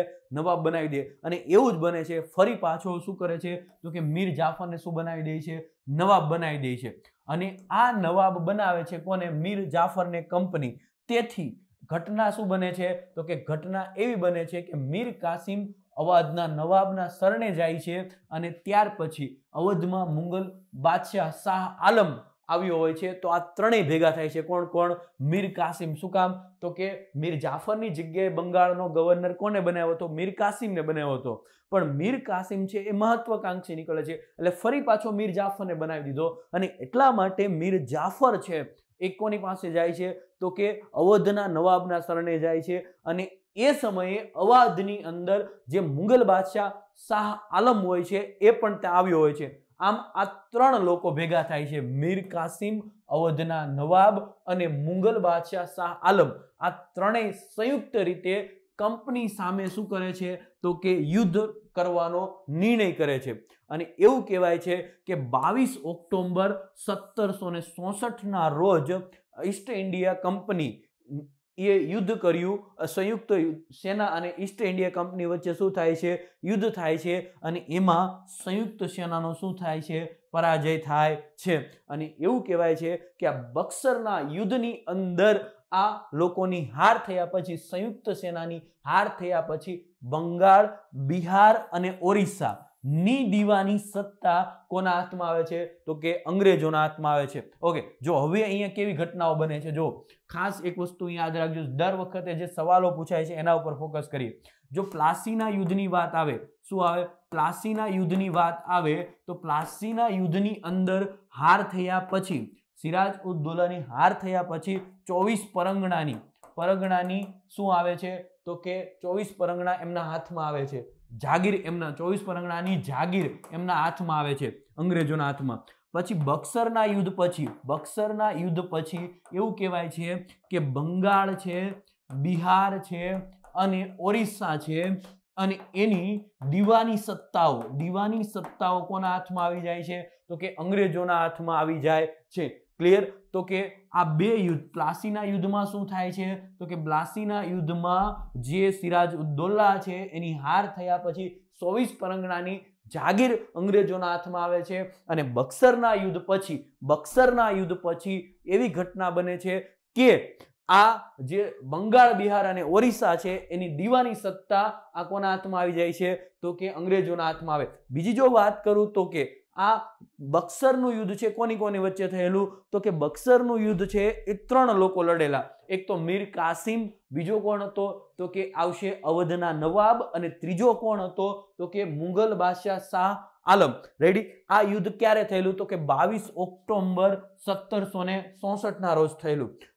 પ્લાસીનું યુદ્ધ તો સિરાજ ઉદ દૌલા અને અંગ્રેજ સેના, અને એમાં કોણ હતો તો કે રોબર્ટ ક્લાઇવ હતો. ઓકે, હવે વાત કરવાની છે બંગાળમાં અંગ્રેજોનો વેપાર. હવે મેં તમને કીધું એમ કે આ પ્લાસીનું યુદ્ધ અને બક્સરના યુદ્ધની અંદર અંગ્રેજોની શું થાય છે? જીત થાય છે.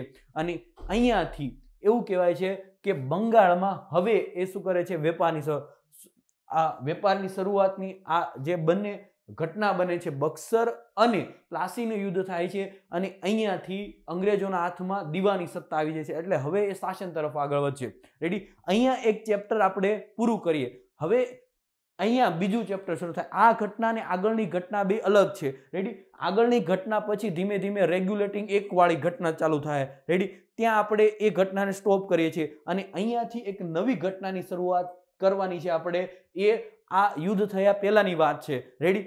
એ બંગાળમાં અંગ્રેજોના વેપારની વાત કરવાની છે, જે આપણે આવતા લેક્ચરની અંદર કરશું. Thank you very much.